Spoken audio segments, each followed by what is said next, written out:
Un cristiano, hermanos, genuino, o sea, un cristiano auténtico, tiene por hábito andar en luz, que es una de las evidencias de la salvación. O sea, en la verdad y la santidad, y no en tinieblas, en la falsedad y en el pecado.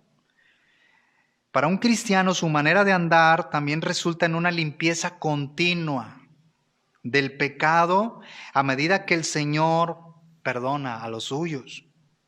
Un cristiano genuino anda en luz y su limpieza de todo pecado es continua. Primera de Tesalonicenses 5, versículo 5. Porque todos vosotros sois hijos de luz e hijos del día. No somos de la noche ni de las tinieblas. Aquí, hermanos, habla a los creyentes en Jesucristo, los que han nacido de nuevo. Puede levantar su mano si puede hacerlo. Dígale: Señor Jesucristo, gracias por ayudarme a seguir caminando en tu luz. Gracias, Señor Jesús, por ayudarme a seguir caminando en tu luz, porque tú eres la luz, Señor. Tu palabra dice: Jehová es mi luz y mi salvación. Amén. Una segunda evidencia, hermanos, es que confieso mis pecados. Confieso mis pecados. Primera de Juan 1, versículo 9. Si confesamos nuestros pecados, Él es fiel y justo para perdonar nuestros pecados y limpiarnos de toda maldad. Hermanos, aquí la palabra confesar significa reconocer el punto de vista divino en relación al pecado. Es decir, a lo que Dios llama pecado, y aquí lo tenemos, a lo que Dios llama pecado, yo le tengo que llamar pecado. ¿Está usted de acuerdo? La confesión de pecado caracteriza a los cristianos genuinos. Y Dios, hermanos, ofrece limpieza continua a los que confiesan sus pecados. Lo que Juan tiene en mente aquí, hermanos, en este 1 de Juan 1:9, Juan el apóstol tiene en mente aquí es ese reconocimiento concienzudo y reposado de que uno es un pecador y que necesitamos limpieza y perdón de Dios. ¿Cuántos dicen amén? Por eso desde que enfatizamos mucho en esto, somos pecadores redimidos ahora. ¿Estamos de acuerdo? Romanos 3:23, por cuanto todos pecaron y han sido destituidos, es decir, privados de la gloria de Dios, porque Dios es santo. Amén. Entonces, hermanos, si confesamos nuestros pecados, aquí Juan el apóstol le habla ya a los creyentes, a los que hemos nacido de nuevo. ¿Estamos de acuerdo? Ahora, hermanos, yo le hago una pregunta, o surge una pregunta aquí. Cuando le fallamos a Dios, ¿pedimos perdón para ser salvos de nuevo? Yo sé que usted lo sabe, pero para los que no. Cuando le fallamos a Dios, ¿pedimos a Dios perdón para ser salvos de nuevo, para nacer de nuevo? La respuesta es no. Ya somos salvos. Pero confesamos nuestras fallas delante de su presencia. Ahora, el pecado ya no es un hábito en nosotros. Esa es la grande diferencia. La vida sin Cristo, usted pecaba y pecaba, adoraba ídolos, etc. Hermanos, no tendrás dioses ajenos delante de mí, dice el Señor. Usted adoraba, hermanos, dioses falsos. Y no al único Dios verdadero, el creador del cielo y de la tierra, el único Dios todopoderoso. Usted seguía adorando.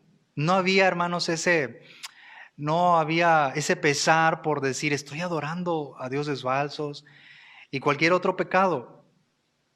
Pero ahora en Cristo ya no es un hábito el pecado. Entonces le pedimos perdón a Dios por nuestras fallas delante de Él, pero ya no para ser salvos. Precisamente es un distintivo del creyente, ¿no? Nos redarguye de pecado el Espíritu Santo que mora ya en nosotros. Hermanos, yo cada vez que digo esto y que paso por la Biblia en esos versículos, digo, Señor, en verdad, si supiéramos, tuviéramos esa conciencia tan grande de decir, el Espíritu Santo que se movía sobre la faz de las aguas, ahora posa sobre nosotros, vive en nosotros. Te alabaríamos, Señor, no solamente de vez en cuando, Buscaríamos tu presencia de una manera incesante y en agradecimiento, esa gratitud en esa adoración por saber que es el mismo Espíritu Santo que nos redarguye de pecado. El tan conocido y multicitado Proverbios 28, versículo 13. Hasta de memoria lo va a decir usted. Proverbios 28, 13. El que encubre sus pecados no prosperará, mas el que dice, confiesa. El que lo confiesa y se aparta, alcanzará misericordia. ¿Cuántos dicen amén? Usted puede decir amén. Aquí le habla el creyente. Estamos de acuerdo, hermanos. No hay justo ni a uno, como dice Romanos 3. No hay quien haga el bien, no hay quien busque a Dios, hermanos, ni siquiera uno. Entonces, si nosotros confesamos nuestras fallas delante de Dios, Dios tiene misericordia de nosotros. Tenemos un Padre misericordioso, hermanos, que siempre está atento a nuestras necesidades. Principalmente, hermanos, esa necesidad espiritual. ¿Puede glorificar usted a Dios ahí donde usted está, levantando su mano? Dígale, gloria a ti, oh Padre Celestial, por tu amor, por tu perdón, porque cada vez que yo fallo, y no es una justificación de decir, bueno, podemos fallar N cantidad de ocasiones, no. Volvemos a decir, para el cristiano el pecado ya no es un hábito. ¿Estamos de acuerdo, hermanos? Entonces, hasta el momento llevamos dos evidencias de la salvación. Decíamos al inicio, podemos decir varias, solamente vamos a decir algunas. Hermanos, andar en luz, decíamos número 1. 2, confieso mis pecados. Hágase una pregunta. Oye, mi hijo, que yo le enseño las escrituras, ¿yo veo que camina en luz? Yo entiendo que los hijos toman sus propias decisiones, pero si están bajo su techo, hermanos, yo veo que mi hijo, ya de niño adolescente, está caminando en luz. Yo veo que él solo se aparta para estar con Dios. Yo veo que está confesando sus pecados, que cuando le falla a Dios, yo lo veo quebrantado delante de la presencia de Dios. Él se aparta para estar con Dios. Con Dios. Hermanos, debemos poner mucha atención en esto. Usted lo sabe, hermanos. Ahora, en esta parte, estoy en el número 2, confieso mis pecados, es una evidencia de la salvación, ¿verdad? El Salmo 32, yo quiero que usted me acompañe. El Salmo 32, vamos a leer solamente 2 versículos, o 3. Salmo 32.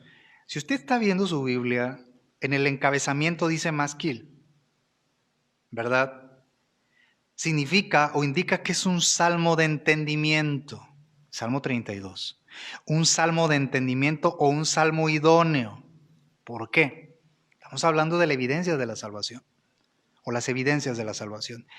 El Salmo 32 y el Salmo 51, hermanos, son salmos de confesión, relacionados históricamente con la vida de David y el episodio con Betsabé. ¿Lo recuerdan? Acompáñenme al versículo 5, Salmo 32, 5. Mi pecado te declaré. Estamos hablando en este número 2, confesar mis pecados. Mi pecado te declaré y no encubrí mi iniquidad. Dije, confesaré mis transgresiones a Jehová y tú perdonaste la maldad de mi pecado. Selah. ¿Qué le parece? Versículo 6, Salmo 32, 6. Por esto orará a ti todo santo en el tiempo en que puedas ser hallado. Usted ora, los santos somos nosotros. Por esto orará, o sea, por las fallas, por esas fallas, hermanos, por esas iniquidades, por esos pecados, por esas transgresiones que hemos cometido delante de Dios, oraremos. Oraremos en el tiempo en que Dios pueda ser hallado. Ciertamente en la inundación de muchas aguas no llegarán estas a Él.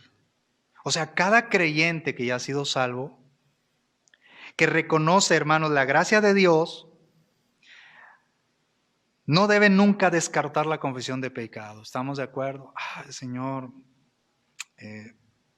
mire, hermano, a veces en cosas tan cotidianas, no me diga que no. Estamos en esta carne, hermanos, en esta naturaleza caída. Y de pronto decimos, no le saludé al hermano, creo que no estuvo bien. ¿Qué hace un verdadero creyente? Es redarguido en su corazón porque tenemos el Espíritu Santo en nosotros. Amén. Inmediatamente, hermanos, va y le ofrece ese perdón al hermano. Discúlpeme, hermano, perdóneme. Terminan, bueno, dándose un abrazo, ¿verdad? Hoy qué tanta falta, ¿verdad, hermanos? Nos hace, y más cuando en el cuerpo local que el Señor nos ha puesto, donde fomentamos ese amor fraternal. Son cosas, hermanos, aparentemente que decimos, bueno, hermano, ¿a poco en esas cosas? Claro que sí. Porque, hermanos, somos una iglesia donde se fomenta el perdón, porque Dios es perdonador para nosotros que somos sus hijos. Entonces, en esas fallas, Señor, perdóname, nunca debemos descartar precisamente esa confesión de pecado. Entonces, el que confiesa su pecado recibe la misericordia de Dios. En el mismo Salmo 32, versículo 10, nos dice, muchos dolores habrá para el impío, mas el que espera en Jehová le rodea la misericordia. ¿Puede glorificar a Dios? Número 3, hermanos, evidencias de la salvación. Obedezco sus mandamientos. Ahora, hermanos, más allá, obviamente, de la exposición de la palabra del Señor, y usted que está atento, ¿verdad?, a recibir la palabra, yo sé que algunos de ustedes, hermanos, hermanas, están con esa interrogante, oye, mis hijos, mi familia, principalmente hablo de sus hijos, ¿verdad?, si usted tiene hijos. ¿Están mostrando eso? ¿Están andando en luz? ¿Están confesando sus pecados? Veo que sí, por iniciativa propia, están obedeciendo la palabra de Dios. Yo veo que toman tiempos prolongados en los mandamientos de Dios, en la palabra de Dios. Hermanos, esto es muy grave para aquel que no lo está haciendo, entiendo.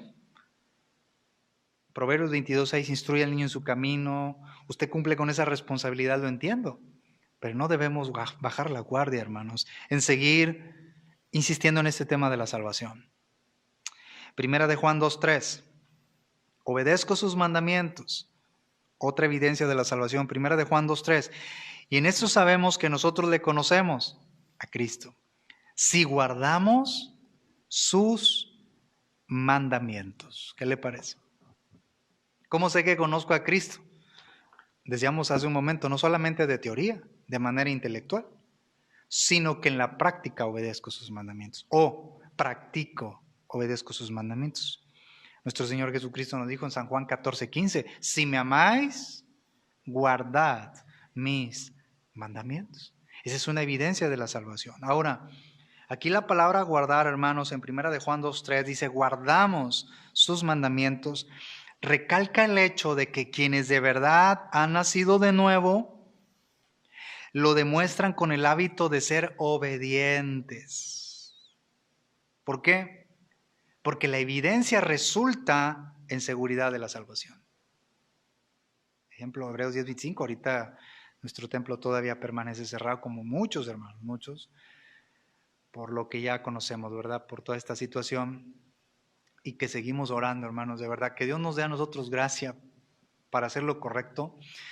Y a ustedes, hermanos, que realmente regresemos tan obedientes como aquellos hermanos precisamente, que el Señor les dijo, no salgan hasta que sean llenos. Y estaban unánimes en oración.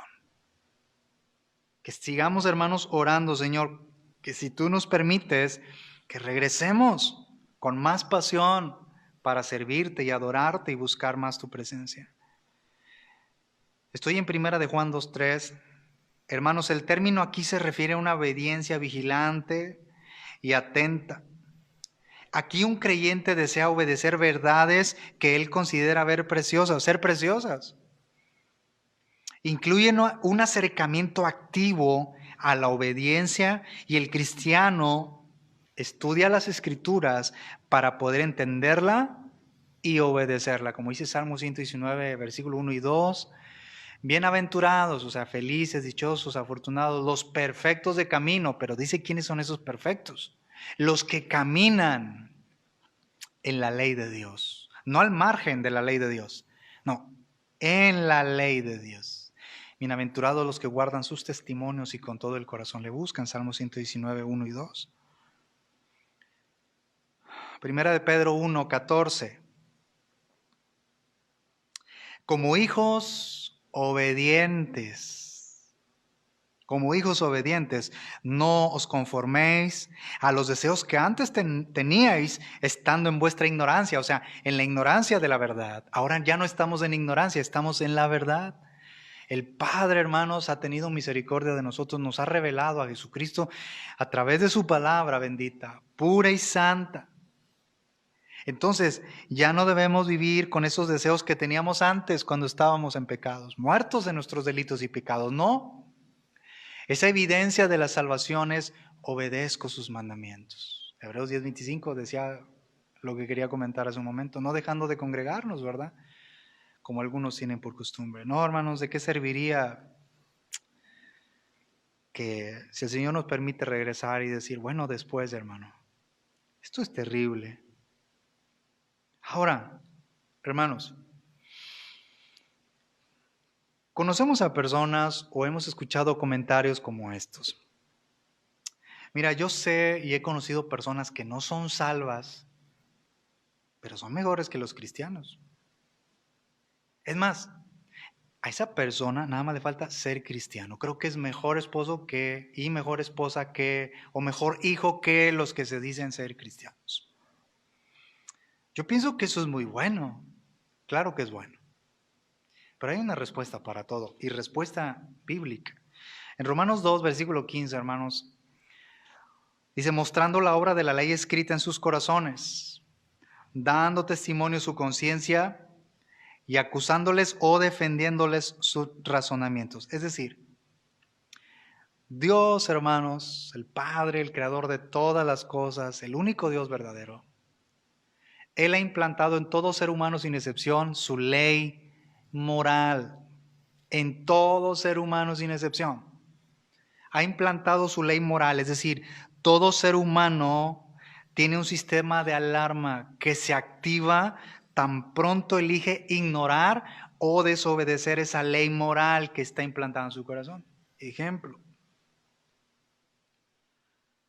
si usted le pregunta a una persona o le dice a alguien que no es cristiano, que decíamos hace un momento, es buena persona, creo que es una excelente persona, ¿no? Usted le dice, oye, ¿cómo ves? Vamos a tomar algo que no es nuestro, o sea, robar. ¿Qué va a decir? No. Yo no tengo esos hábitos, no tengo esos comportamientos. ¿Cómo supo que robar es malo? Y ahora, es un solo ejemplo, hermanos, de tantos que usted puede decirle, ¿no? Si está portándose, hermanos, de una manera incorrecta en su familia, dice, a mí me enseñaron mis abuelos, mis padres, me dieron un ejemplo de ser buen ciudadano, buena persona. Muy bien, pero ¿cómo lo supo? Romanos 2:15. La ley moral implantada en el corazón de todos. Pero la diferencia es entre el que es salvo y el que no es salvo. Ejemplo, el salvo, ¿me sigue? ¿Sí me sigue? Dice amén. El salvo, el que ha nacido de nuevo, que anda en luz, que confiesa sus pecados, que obedece los mandamientos de Dios, no solamente hace lo moralmente correcto, sabe bien que no debe robar porque la Biblia lo dice, debe ser fiel a su esposa, amar a sus hijos, ser una buena persona, etcétera, buen prójimo, en fin. Sino que también el salvo dice, vamos a la iglesia, hay que orar, lee la palabra en su casa, invita a sus hijos a orar, a ponerse de rodillas y a clamar al Dios verdadero. El que no es salvo tiene la ley moral de Dios también. Hace lo moralmente correcto, en algunos casos, no en la mayoría. Pero nunca le va a decir, vamos a ayunar juntos. El esposo, aunque sea moralmente correcto, pero no es salvo, estamos hablando de la evidencia de la salvación. Espero estar explicándome, hermanos. Sí, le pido a Dios siempre, hermanos, en verdad parece cosa sencilla. Le digo, Señor, ayúdame. No porque seamos los mejores.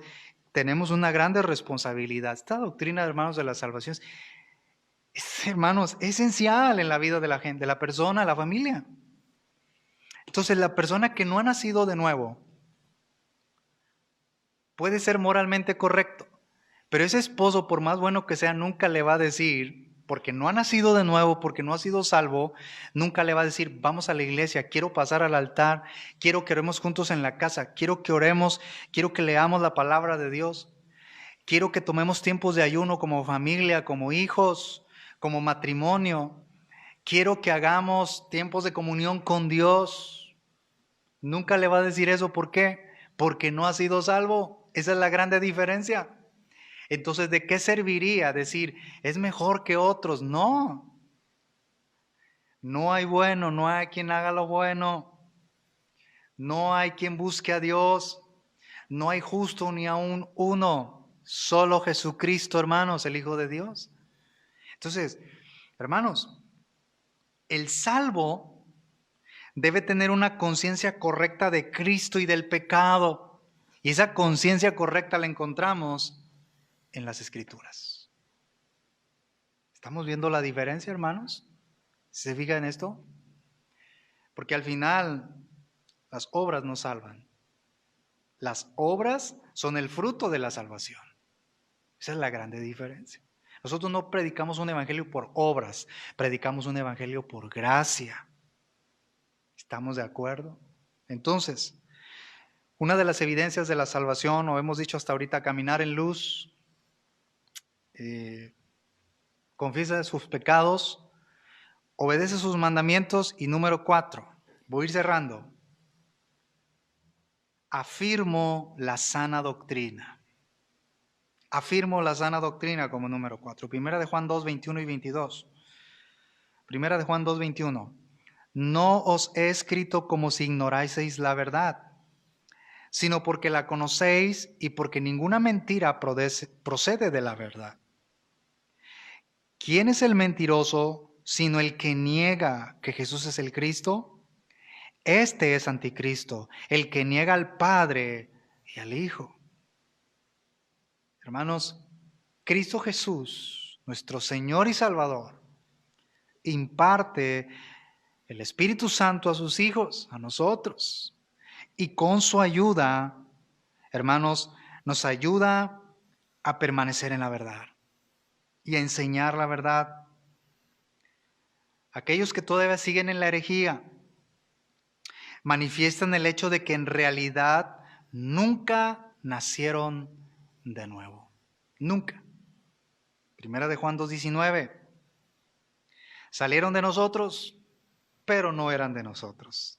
Porque si hubiesen sido de nosotros, habrían permanecido con nosotros, pero salieron para que se manifestase que no todos son de nosotros. Entonces, ¿cómo vamos a saber que son de nosotros? Venimos a la iglesia. Mire, yo me estoy imaginando como si estuviéramos aquí, ¿verdad? Todos. No es lo mismo, hermanos. Dios lo sabe. Dios conoce mi corazón y sé que el de usted también.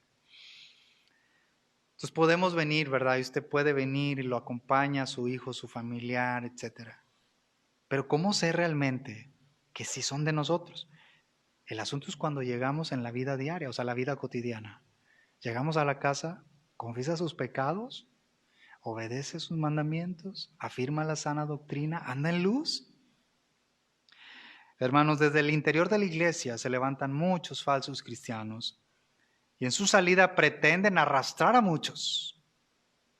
Pero aquí Juan enseña que no hay un creyente verdadero que caerá en alguna herejía o error que niegue a Cristo. Yo le pregunto, ¿usted niega a Cristo? Debemos ser como la iglesia en Filadelfia, hermanos. ¿Estamos de acuerdo? Que, hermanos, no negaban el nombre de Jesucristo delante de los hombres. La prueba más fuerte del cristianismo es la resistencia. Amén. Hermanos, algunas solamente evidencias de la salvación. Dijimos, andamos en luz, confesamos nuestros pecados, obedecemos sus mandamientos y afirmamos la sana doctrina. Quiero concluir, hermanos, pero quiero hacer algunos comentarios en la conclusión. La seguridad de la salvación, hermanos, no está basada en un hecho o decisión en el pasado o una experiencia. Yo sé que usted lo sabe, pero hay que volver a decirlo. Es importante, hermanos, insistir en este tema hasta que alguien entienda. Porque usted tiene que estar seguro de la salvación. Si no, no podemos ver el reino de Dios. No importa, hermanos, que podamos tener 3, 4 títulos aquí. ¿Sí o no? En esta tierra me refiero. Y que podamos ser unas personas muy destacadas, hombres y mujeres. Pero si no nacemos de nuevo, no podemos estar con Cristo un día.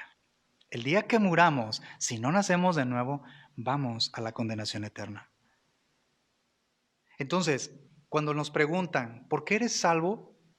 La respuesta no es que hace 10 años hice una oración de fe o una confesión de fe. Cuando nos preguntan, ¿por qué eres salvo? Bueno, es que hace 10 años el Señor tuvo misericordia de mí, sí, pero he mostrado en estos 10 años, con la ayuda de Dios, que sí tengo esos frutos dignos de arrepentimiento. Esa es la respuesta. Yo sé que usted lo sabe, pero es importante, hermanos. Debemos resaltar en la realidad de una vida cambiada, una vida marcada por obediencia, un amor por Cristo y su justicia, y un aborrecimiento hacia el pecado. Si usted y yo hemos demostrado lo anterior, entonces sí tenemos evidencias de nuestra salvación. ¿Puede decir gloria a Dios? ¿Puede decir amén?